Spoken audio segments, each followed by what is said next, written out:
Welcome back to What Arty Noobs with General Disturbance. This is the Grille, the Tier 5 German SPG. This one's located on the south spawn of Ghost Town, and it's under the command of Photobomber of FUN2. And he's taking his Grille out for another outing. If you remember correctly, he actually sold his Grille a while back, but now he's bought it back and he's enjoying it. Well, you can see this is a Tier 6 game with Tier 5 tanks in it because his fellow Arty was an SU-8. That's a 152mm caliber. This one's a 15cm caliber, capable of doing 480 alpha. Oh, and he's been rammed by the M10.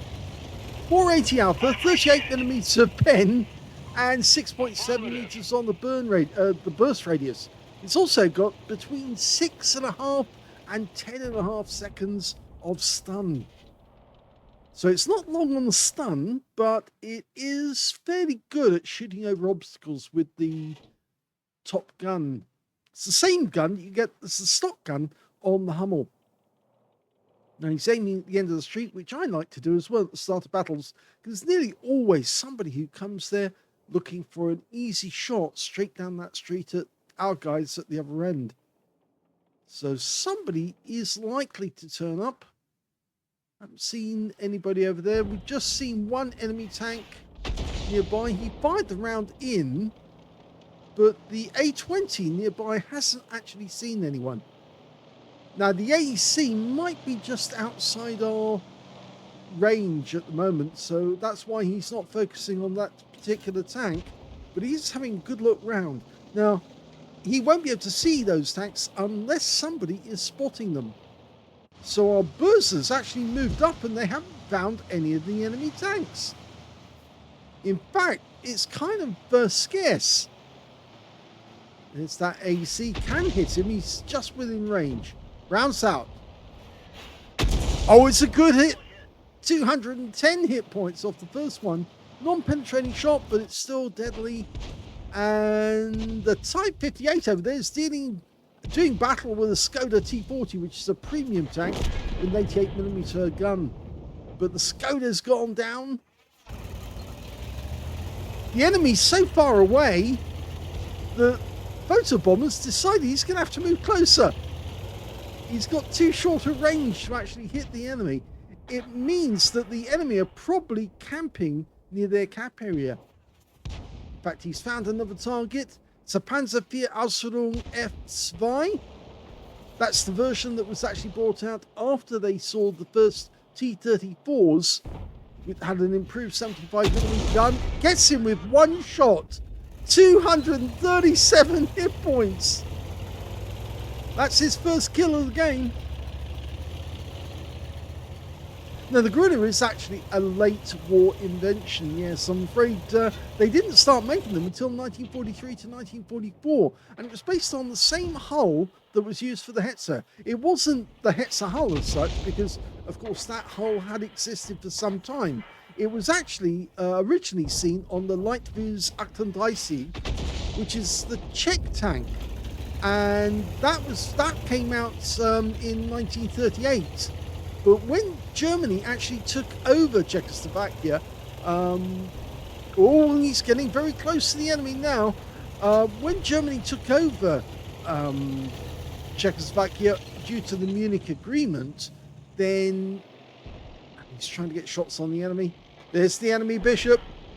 They actually also took over the factory at Pilsen, where they manufactured arms, and there was a lot of tanks that were extremely good and very well built. And of course, the Germans made good use of the 38 turret, because the tank, because it actually had a very reliable chassis.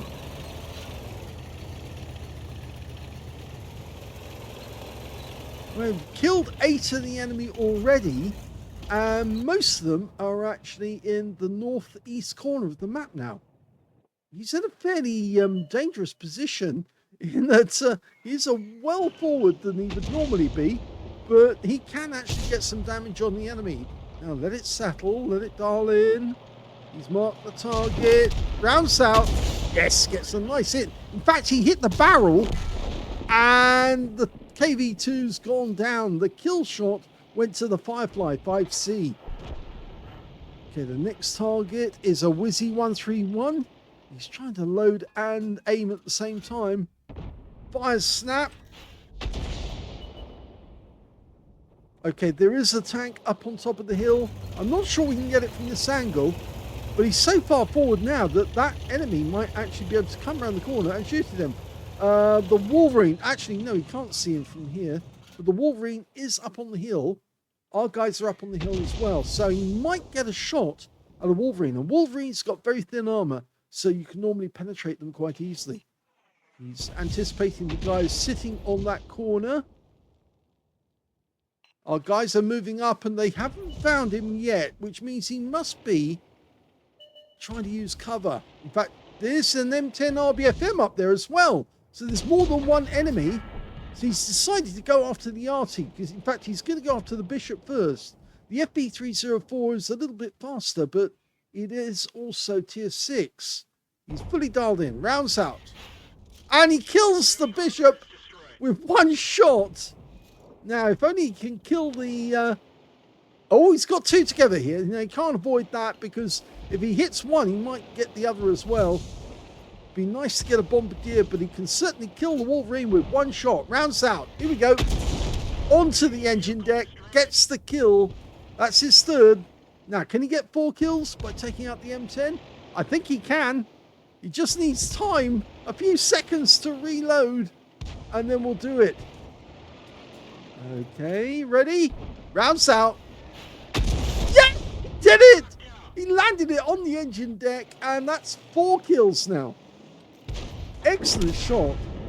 The Wizzy's gone down, which means the FB304 is the last of the enemy. And if he can get that one, he gets that counter battery fire medal. But I don't think he'll get the chance, because everyone's closing in on the gap. And there he is. There's the Burt. Now, can we get a shot in? Go for it. Rounds out. Oh, he gets a hit, but it doesn't kill him. And the T67 does the honors.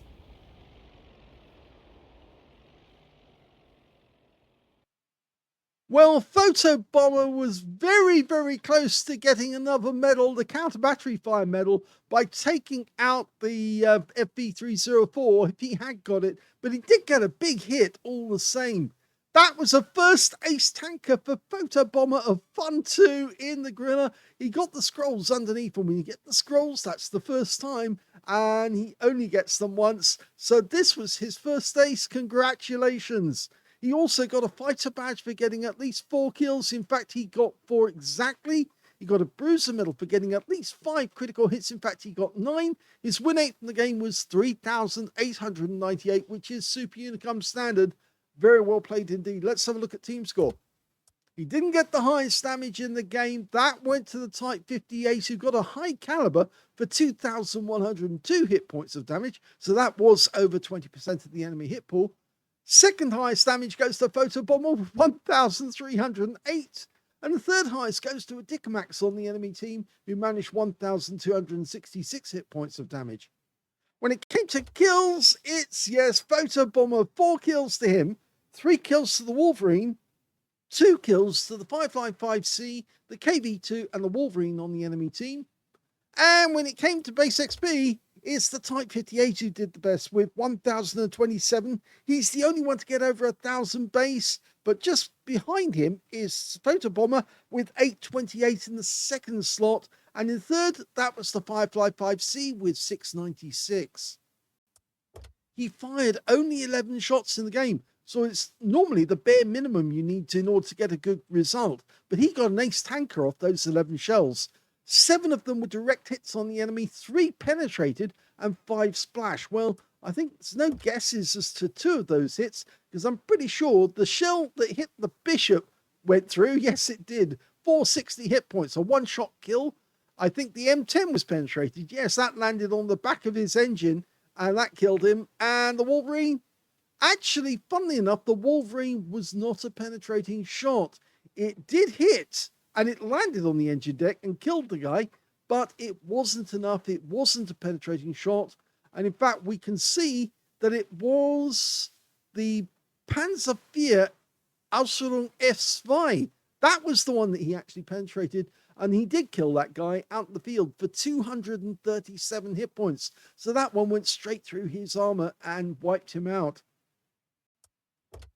He also got 1,308 hit points, all of it at more than 300 meters, damaged 7 of the enemy, killed 4 of them, and did 819 hit points of stun assist or 4 stuns.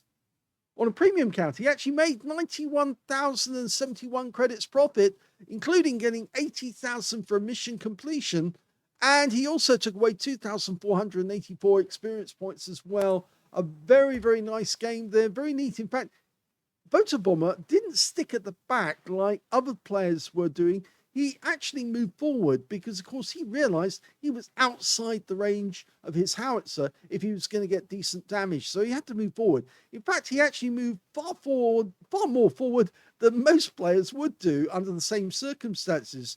But he was actually careful not to expose himself to enemy fire. In fact, he did stay behind some of the buildings just to make sure that they covered him from certain angles. So the guys up on the hill actually couldn't see him, although he was firing in their direction. They couldn't see him in return to fire back at him. But yes, he was fairly close to that KV2. If the KV2 had decided to go after him, he could have driven down the street and plonked one into him. But he didn't know that Photobomber was there. And Photobomber did manage to get a nice shot on that KV2. Only 20 hit points, but I think he knocked out the gun on the KV2. The reason I say that is because that shell landed directly on the barrel of the gun and then hit the mantlet. So, yes, I think it rather paralyzed his gun just after he fired, and there was no way he could actually defend himself against our guys when they got the kill shot. So I hope you enjoyed that replay. If you did, please give this video a like. Do subscribe to our channel. Leave a little comment down below because it feeds the algorithm. And thank you for watching.